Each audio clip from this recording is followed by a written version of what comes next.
Good morning! Maulan ngayong umaga. It's Sunday morning. Ayan. Ako gustong-gusto ko kapag maulan, makaka-relax. Ayan. Yan yung view from our room. Kita nyo naman. Lumabo. Yan.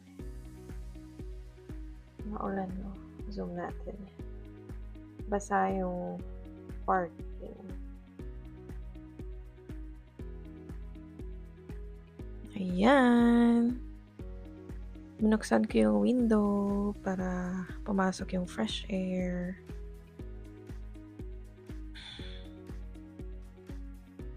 Sunday ngayon, kaya di ma-traffic. Yan din yung lagi kong tinitingnan if busy yung road. Papuntang Great Western Highway. Ayan, nakaset up na tayo. Wait lang. Okay. So, maulan ngayon, no?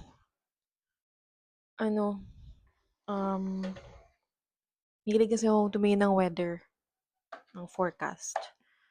So, ngayon, si Dodong pumasok na nga. Double yung shift niya. If I say double, siya, 12 hours yung shift niya. 12 hours yung shift niya, which is, okay naman kasi parang ina-adjust nila yung hours. I mean, ino-offset. So, dalawa yung off niya. Sa UAE, ang hirap 2 days off. Minsan wala pang off si Dodong. Si Dodong nun, naalala ko. Ako na, I mean, as a wife, syempre nakikita mo yung hirap na sobrang awang-awa ako sa kanya nun. Kasi chef nga siya, 'di ba? So, syempre naman yung mga chef diyan sa UAE, saludo ako sa inyo. Kasi halos akala nila, yun nga, magaling nga kayo magluto, pero pagdating mo ng bahay, bagsak ka naman. Na-witness ko yung asawa ko na yung kwarto puro Indomie, puro noodles na lang yung nandyan, mga cup noodles or what. Akala nyo yung mga chef nagluluto pa pag-uwi. Hindi. Tsaka ako yung nagluluto sa amin mag-asawa sa bahay. Kasi syempre pagod na siyang magluto sa work.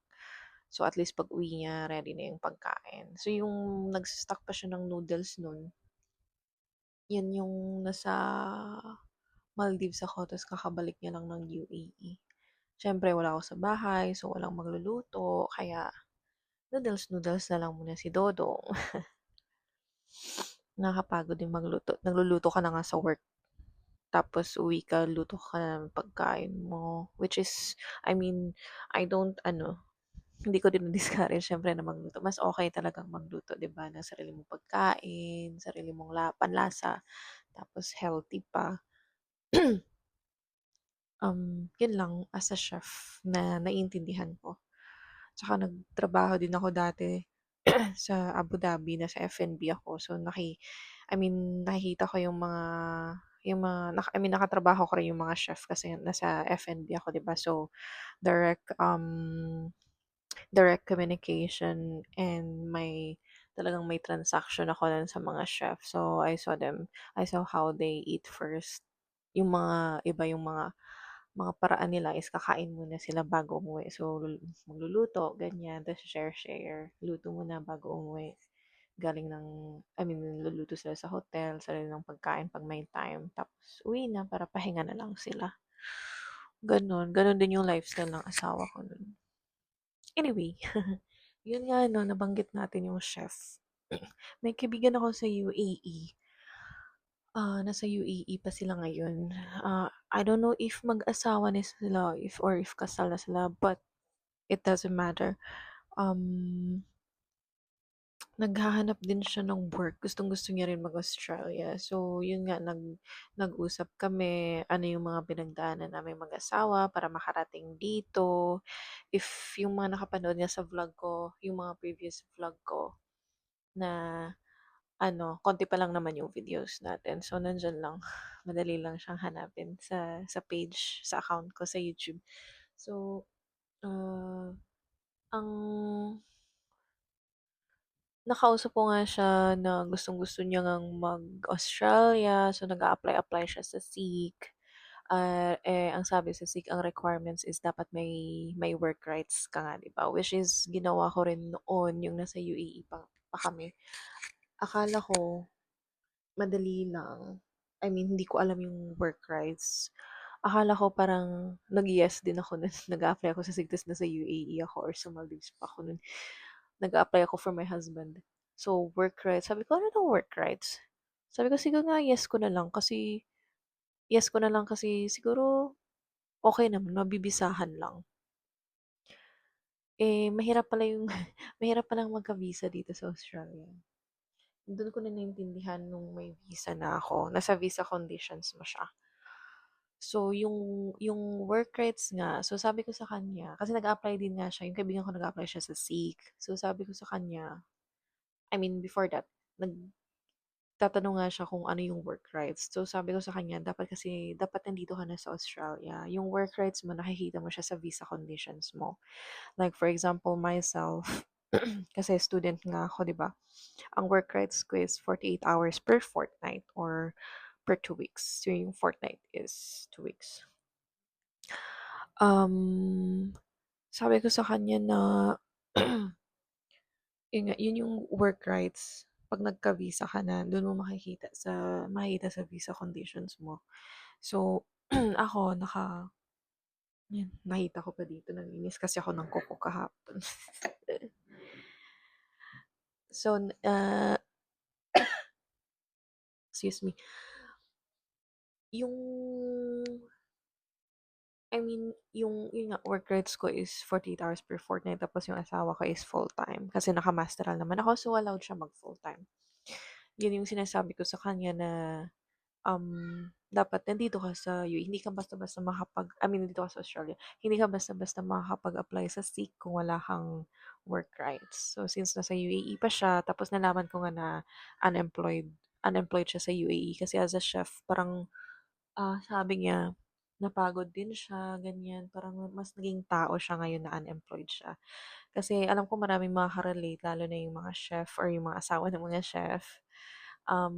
Not necessarily sa UAE, but um, sabi niya mas naramdaman niya na tao siya, na unemployed siya. Siguro, yung ibig sabihin is, which is naiintindihan ko naman kasi yung what he's trying to say is nakapagpahinga siya, na puntahan niya siguro yung mga gusto niyang puntahan, nakakapag-me time siya, yun. Kaya, sabi ko sa kanya, i-process mo na since na marami kang time ngayon, it's the best time na, I mean, look at the brighter side, kahit wala kang trabaho, it's the best time para process ka ng documents. Tanong ka lang sa akin kung may mahalan ka. Nag-recommend din ako ng mga agency na tumulong sa amin ng mag-asawa. Tsaka yung agency na tumulong sa kaibigan namin, nirecommend ko sa kanya. Comment nyo below if gusto nyo malaman kung ano yung agency. Disclaimer nga pala, I'm not an agent or connected with any agencies. No. Ang gusto ko lang is makatulong. So, I recommended him a few agencies. Sabi ko, try to work it out now habang may time ka. Kasi mahirap pag nagka-work ka na naman ulit dyan. 12 hours or halos 13 hours na naman yung trabaho nyo, mag-asawa. Tapos, kaya, kaya yun, sabi ko sa kanya, try it first. Gather all your documents. Make use of your time. Take advantage of the free time that you have right now. And then, let's see how will it be. Tapos, nandito lang naman ako para tumulong sa kanya. And, iyon, hoping for the best for him. Tsaka, yun nga, sana makasunod din siya dito kasi I do really recommend Australia. Although, yes, totoo nga, sobrang mahal kahit saan ka lumingon, kahit anong galaw mo may bayad maliban sa park. Sa mga park sa mga sa fresh air siyempre. Ibang-iba yung hangin dito compared mo sa UAE. So, pampamilya siya. Pero mahal nga ganyan, nako-compensate naman siya ng kita mo. I mean, yes, oo, nako-compensate naman siya. Not now kasi naka-student pa ako 'no, so nag, may binabayaran pa kaming tuition fee. Kaya kayo sa mga gustong mag-Australia, um, I don't say no, yes na yes. Punta kayo dito, but make sure yung plano nyo is for long term. Kasi kaming mag-asawa nga, for long term yung plano namin, for our future kids, not just for ourselves, and also for our family back home. Yes,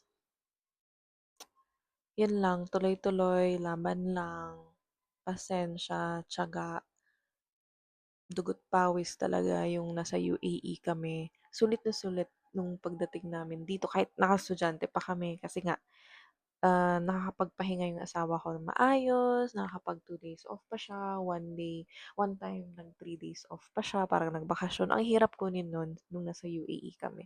Hindi ko din discourage na mag-abroad sa UAE din. I mean, yun yung naging stepping stone namin mag-asawa. Doon kami nakapag-ipon, nakapag, naalagaan namin yung pamilya namin, nakapagpadala kami dahil sa experience namin sa UAE. Very grateful kami sa UAE kasi dun kami gawa ng experience namin para makapag-Australia. So, uh, as I've said sa previous vlog ko, do not be discouraged whatever difficulty or struggles that you are facing. Always be grateful and always remember that hindi kayo challenge ni God. Hindi binibigay sa inyo ng Panginoon ng taas yung mga challenge na yan kung hindi nyo kaya.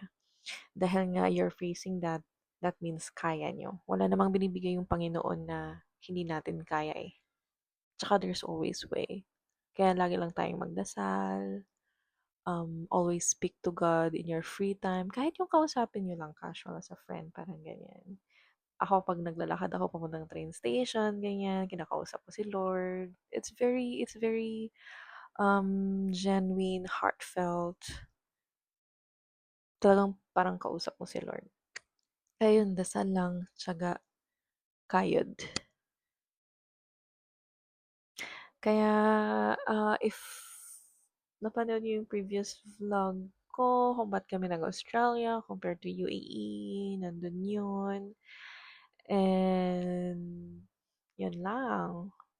So, comment nyo na lang guys sa baba kung ano yung mga gusto nyong pag-usapan natin. Tapos, yun, subukan nating pag-usapan. Dahil nga, medyo may time tayo ngayon, nakapag-vlog tayo.